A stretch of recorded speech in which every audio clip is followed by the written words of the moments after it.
Welcome to We Mean Business. I'm Steve Dorfman.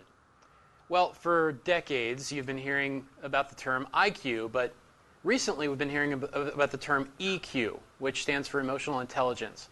And so today we're going to talk about the relationship between emotional intelligence and sales success. We're here with the expert. Colleen Stanley is a best-selling author. She's also president of Sales Leadership, Inc. Her book is called Emotional Intelligence for Sales Success: Connect with Customers and Get Results. Colleen, welcome. Thanks for having me, Steve. Good to be here. You know, emotional intelligence, or EQ, is, I feel, a fairly new buzzword in the past maybe 5 or 10 years, at least in the D.C. area. So let's give a little bit of foundation here and help our viewers understand what it is and why it matters. Well, Steve, there's what I call the textbook definition of emotional intelligence, which is knowing your feelings, how to discriminate them, how they affect others. And usually what we like to do at Sales Leadership is boil it down to the simple. And it's really 3 things, if you can think about it almost in a step-by-step fashion. Emotional intelligence is knowing what you're feeling, why you're feeling the emotion, and then what we stress to clients is how it affects how you show up. And when you study emotionally intelligent people, they're choosing their reaction, they're choosing their responses, rather than reacting to the events of the day, which sometimes can be challenging situations, particularly if you're in the sales profession. Yeah, so, you know, it's funny. I just recently was talking with someone about the difference between reacting and responding. And of course, most of us, I would generalize and say most of us react in many situations, and certainly the situations we get ourselves into that relate to sales from either side of that salesperson or client. And so, you know, reacting is an emotional thing, and responding is more of a logical thing. Would you agree with that? Yes, because I guess, you know, when you get down to the semantics, is I would say even with the response, it's choosing your response. Mm-hmm. And so when you study very successful people, what you will find a common denominator is, yes, they're smart, they've got some of those things in their background, but with every situation, they're making a choice. And as we all know, sum is usually what the sum of your life is looking like. So for example, a sales leader has the option to choose to respond in a certain way with a salesperson that isn't performing. And if they respond with anger, defensiveness, generally you're going to get the same in return. And the same thing happens during a sales call. You know, if we're choosing to respond to what we call a hostile prospect, chances are the outcome of that meeting isn't going to be very good. So absolutely. Can you share a story with us of how you've seen this play out, maybe a client that you've worked with, or even a personal situation of your own where you were the salesperson? Yes, I've shared this story many times with my clients. So, and this was, you know, years of, you know, studying this. And I had a meeting with a business owner, very sharp business owner, as most of them are. And Steve, I'm not kidding, right in the middle of the discussion, he stops, looks at me, and asks me this question: "Are you any good?" Now, I can tell you before I'd studied some of this, my reaction might have been surprise, maybe defensiveness, and I actually found it humorous. And so I sat for about 10 seconds, thought, what is the appropriate response based on the entire dynamics, personality style conversation? And then I just calmly responded, and I said, "Yes, I'm very good." And the conversation just went forward. I mean, it cracked me up.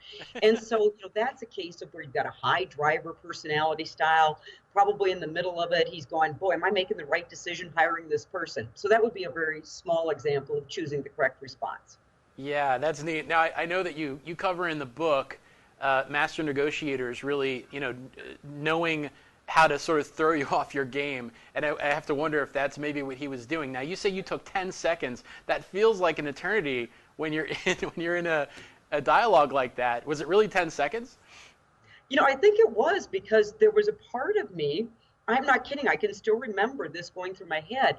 I thought, do I respond meaning any good, meaning, you know, so there was like this humorous piece I wanted to give, but at that point I made the decision, I don't think he would have appreciated humor. And like I said, he just went right forward, and I don't know if it was a planned negotiation tactic or simply his personality style. And I think actually, once I got to know the gentleman, we did land the contract. I think it was more his personality style. He was direct, bottom line, but also turned out to be a great client because he executed.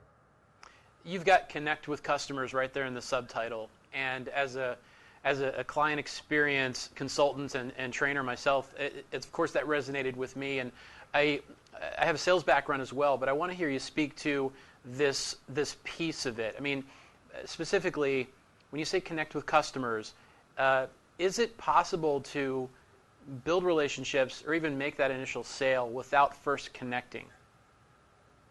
It's interesting because you'll hear lots of things, obviously, because we live in the day and age of information, so we're all overwhelmed by the quote perceived truth.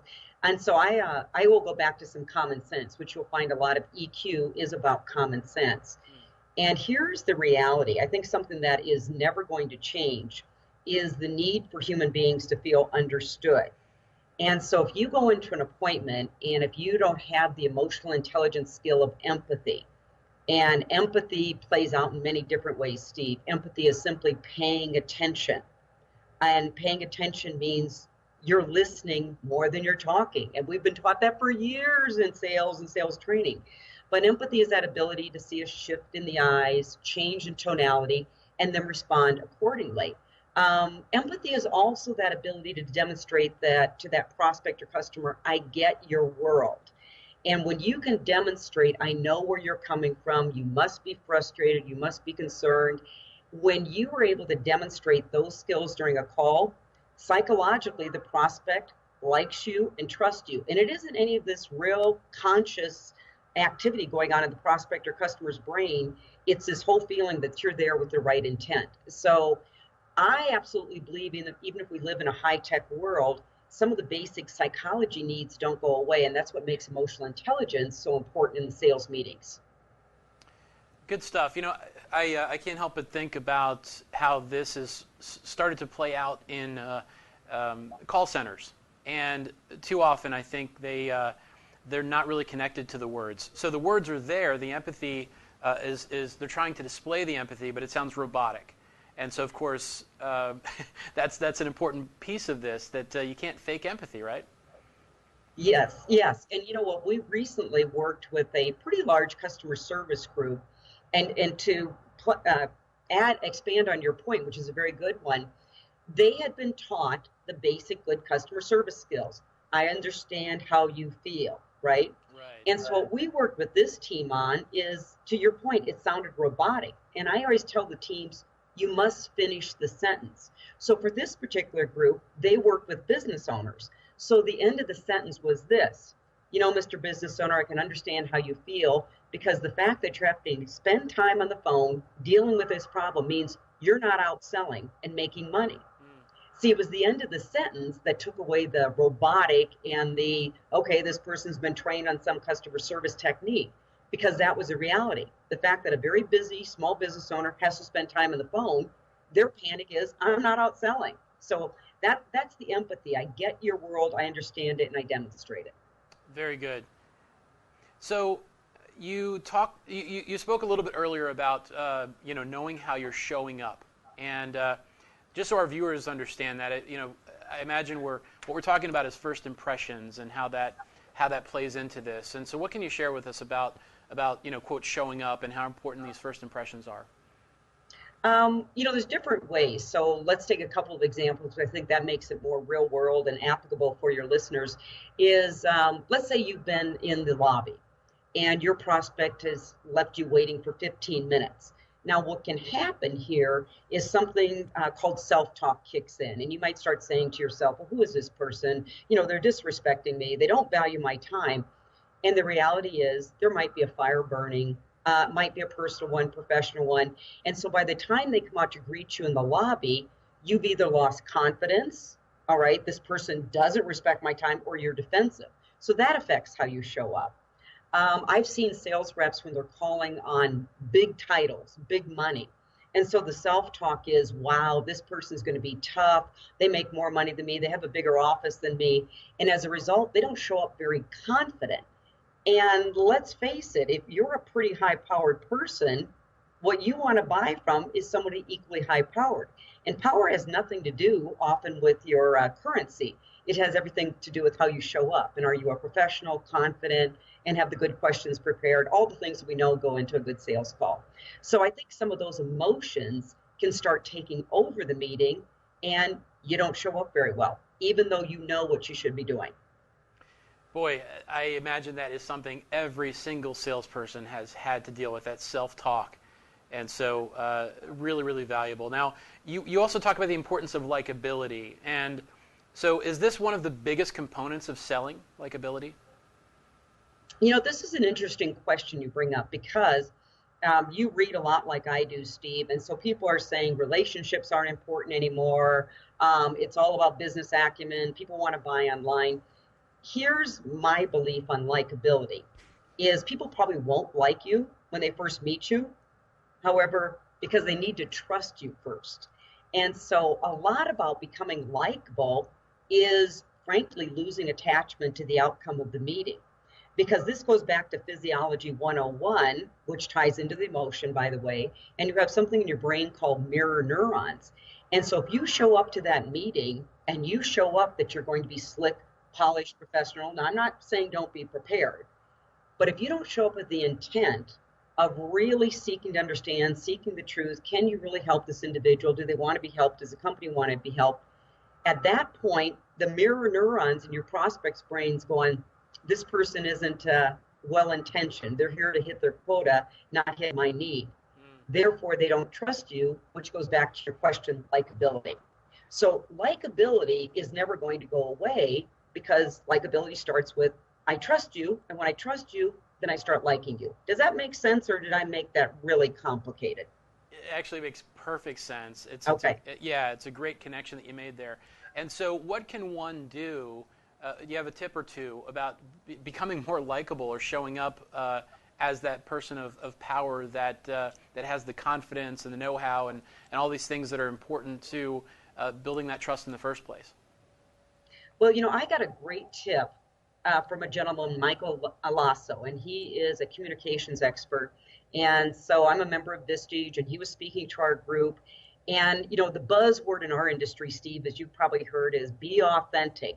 And I have to tell you, sometimes I'm ready to gag on the word because I think it's a buzzword. Mm-hmm. So I asked Michael the question, what makes somebody authentic? And I promise you, I'm getting to the answer to your question. And he replied, being prepared. And I was kind of puzzled when he said it because I was looking for a better answer than that. Then he explained. He said, you know, Colleen, when you're prepared, then you show up to a meeting relaxed. And when you're relaxed, you're authentic. And so, Steve, it goes back to being prepared. And what's great about this, being prepared is within your control. So you can study someone's LinkedIn profile, website. You know, there's basic sales consulting questions out there. And I am always amazed in my 16 years of being in this business, how many people just don't dedicate the time to memorizing 10 great questions that work in any industry, I promise you. So instead of showing up at the call relaxed, they're sitting there going, now what's the next question I'm supposed to ask? And therefore, they're not prepared, they're not relaxed, and guess what? Not likable, and don't show up in a power position. All right, so we've got to take a break, but since you mentioned, you know, being prepared in this way and having some questions that are just ready to go so that you can appear more prepared and come across as more authentic, I'm going to have to ask you for one or two of those great questions when we come back. You're watching We Mean Business. We're here with Colleen Stanley, best-selling author of Emotional Intelligence for Sales Success. We'll be back in seconds.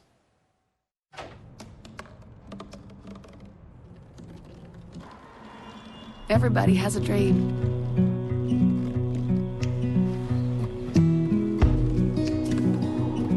Mine was to see the ocean. And with a little help, I made it.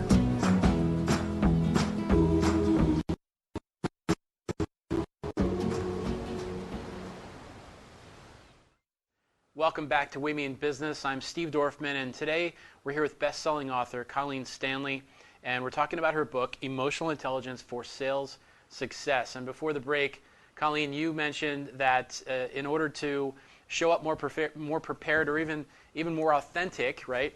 That you could have some questions prepared, and it astonishes you, it astonishes me that salespeople aren't more prepared when they walk into these situations. So how about a question or two that you recommend being in that back pocket? So here's one that is so simple and will get you so far. So obviously you have to have a good value proposition that, tees up the conversation. But let's say you describe very accurately a problem or a challenge this prospect's going to have. And all you say is, Steve, could you give me a recent example?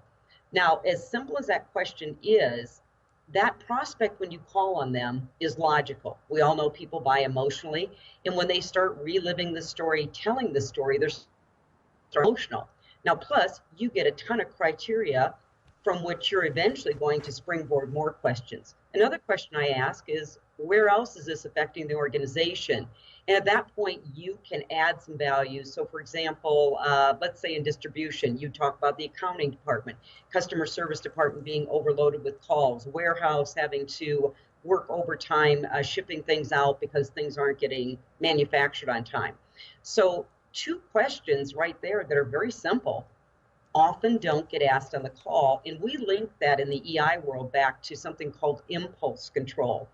And impulse control is the ability to delay a reaction or response. And so when a prospect actually shares a problem, and we've all known this for years, we have this high impulse just to show up and throw up, spray and pray, when indeed we know we should ask 7 to 10 more questions to properly diagnose. So impulse control is a huge EI skill in executing basic sales consulting questions. Such good stuff. We really need an hour for this one, Colleen. So while we're on the topic of questions, in a recent video blog, you covered the importance of testing for assertiveness. So when a sales leader or a sales manager is hiring for a sales position, the importance of testing for assertiveness and how to actually do this when interviewing for that sales position. Can you share a little bit about that? Yes, so assertiveness is another soft skill that definitely produces hard sales results. So let me give you an example, and then I can give you a question for people to test on assertiveness. So many times people know that they need to get budget prior to writing recommendation, statement of work, proposal, whatever it's called in their world. Now here's what often happens. It comes time to talk investment, salesperson asks, Steve, what have you set aside for this project? And they will hear the answer, I have no idea, just put something together. The non-assertive salesperson goes along to get along. They don't want to rock the boat, come back, spend hours on a proposal, only to have the prospect, turn to the last page and say, this is too high. This is more than I anticipated. Now, this could be a hard selling skill. However, I contend in money step, budget investment step, it is as much about assertiveness and asking for what you need. And the fact is, you do need to know if your prospect is willing and able to invest in your services or product before you write a recommendation. Basic selling step. Now, how you can test for assertiveness is simply take this scenario and ask about it. Steve, tell me about a time when you had a prospect that was reluctant to share the budget with you. What did you do? And you simply listen to see if the salesperson probed more, had some redirecting skills back and forth. Sometimes you just have to call the elephant in the room, which takes assertiveness and emotional self-awareness, and say, Steve, I get the feeling you're kind of uncomfortable sharing budget, and I bet it's because you think I'm going to come back with a magic proposal that eats up all your money. See, that's what I would say in a call. And they start laughing, usually the prospect, and they go, yes. Well, then you just establish how you do business, and you say, well, Steve, you know what, that's not the way. You do need to at least have a range. Let's talk about. So it's a combination of hard selling skills. We could call that the sales IQ. Equally important is the sales EQ. Having the emotional self-awareness to know, gosh, this could be a little uncomfortable, but also the assertiveness that in order to have a win-win, gotta know budget. Make sense? Perfect sense, Colleen. Such great stuff. Now, do you have another favorite interview question when it comes to interviewing for salespeople? Yes. This one tests for the EI skill of independence, also often referred to as self-starting.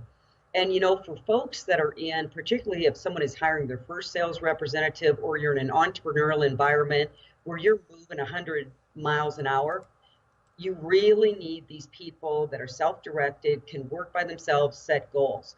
So one of the questions I like to ask is, tell me about a time when you were charged with accomplishing, you could say project, whatever, something, and you got no guidance, had no resources or direction. And what I'm looking for is what I call a figure it out mentality, because your most successful people in the world do have this figured out. I grew up in a startup business that eventually went public. And to my boss's credit, he had a tremendous ability to hire what I call highly independent people, self-starting people. So that's a huge skill that I would look for, particularly if you have a virtual sales force, because they're not going to be around the manager every day. They can be doing the daily huddles or the hallway check-ins. You refer to something you call drive-by relationships in the book. Is this something that is a growing trend? The drive-by relationship, Steve, I referred to also something, that we all rant about today called instant gratification. And I do think it's a growing trend because of lack of common sense, right? So people may meet someone for the first time. And at that point, they go, oh, we've got a relationship. It could be a little bit of the Facebook syndrome. You've got all these relationships supposedly with people you don't know. And the fact is, referrals are still a very strong way to land major accounts and accounts. And you must spend time with people in order to earn their trust. Know if you call on the same type of prospects, they do quality work, they believe you do quality work. And so the fact is, some people want these instant gratification relationships where people will turn over their contacts or make introductions. It's not going to happen. It just goes against the norm because, think about the work you do in building a customer that values you and believes in you. Well, I might like you, Steve, but I'm not turning that relationship over unless I know you, trust you, and have some belief in the work that you do and who you've served. And by the way, that's called delayed gratification in the EI world. Put in the work to get the reward. There are still a number of people that are of the belief that, look, at the end of the day, it just comes down to price, and customers are very price driven, and if we don't have the best price or at least competitive price, then we're just not going to get the deal, right? And so, and I'm sure you've gotten this question before, but how do you address those folks? Well, I think that that statement is coming from what all of us have heard out there. The prospect is 60 to 70% of their way through the buying cycle by the time we contact them. Here's the second stat most people don't hear, and this was delivered by Gartner Research. 60% of your prospects aren't doing anything. They're defaulting to status quo. So I'm not that worried if they're 60% of the way through the process, because if it's a complex product or there's some nuances you're going to add as that quote trusted advisor, that's the reason we've got to get them out of status quo. So I think we're buying into some of this. They're already there, therefore we can't do anything. We don't add value. That's number one. But the second thing is, let's apply some common sense, Steve. Is somebody buying at full value and margin? I mean, somebody is, right? Yeah. So I think then you got to take your delayed gratification skills, problem solving skills, and really start doing a win-loss analysis. Where do you win? Where do you lose? So in many cases, as I mentioned in the book, you just might be fishing in the wrong place. And you could have the selling skills of the late Zig Ziglar, and you're not going to land that business. So, price is an issue. I also think there's people that are willing to still buy value. It's our job to find those people. You cover some common pitfalls that salespeople fall into in the book. You do this, and during this interview today, you've done this. You've even got some funny names for some of these things that we find ourselves doing, or these pitfalls that we find ourselves in. Can you share maybe one or two of these common pitfalls with our viewers? You mean as far as salespeople not executing hard sales results? Well, so in other words, there's something you call the sales marshmallow grabber. What is that? Oh, got it. So yes, I titled the sales marshmallow grabber, and this was done after a study I read about. Walter Mischel back in 1960s was a professor at the Stanford University. And so he was studying human performance. Now, there's many things he was doing in his research, but here's what it boiled down to, the cliff notes. He got a group of 4-year-olds in a room, all right, and put them in separate rooms, put a marshmallow in front of them. And he said, now I'm going to come back in 15 minutes, and if you don't eat the marshmallow, I'll give you 2. Now, Steve, you're 4. What are you going to do? And I grew up in a family with 8 kids. I can tell you, I'd have probably been one of those marshmallow grabbers. So anyway, what happened is some of the kids were able to apply self-management, self-control, what we call in the EI world, delayed gratification, and they did not grab the marshmallows. Now, there were a few kids that did grab those. Here's what happened. He studied these kids for 14 years, and he found the kids that were able to delay gratification had 200 points higher in their SATs, enjoyed a higher professional salary, better personal satisfaction. So how does that play into sales, being a marshmallow grabber? Well, prospecting. So many salespeople are hired to prospect. They don't have the inside sales lead generation department. They're charged with doing that. So they're really gung-ho that first month, and they're emailing, cold calling, networking, meeting referral partners, webinars, seminars, whatever the lead generation program is. And then after a month, nothing has happened.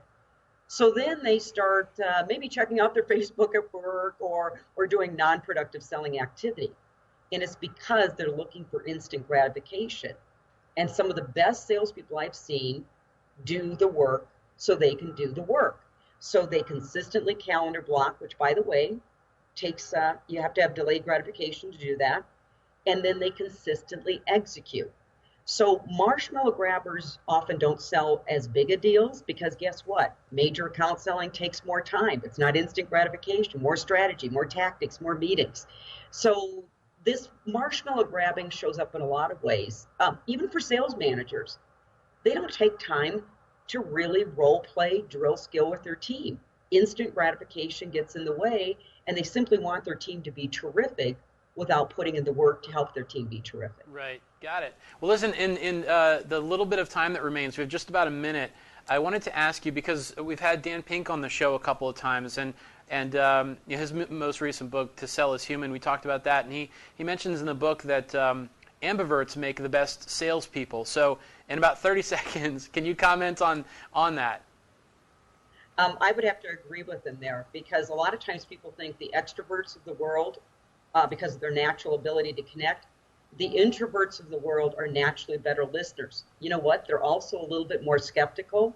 So they're very good at looking for evidence of a need or a want versus just taking information in as face value. So absolutely agree with it. Excellent. And thanks for staying inside those 30 seconds.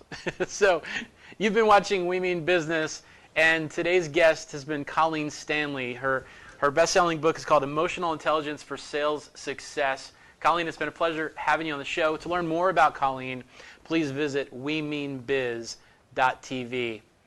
I'm Steve Dorfman. We'll catch you next time.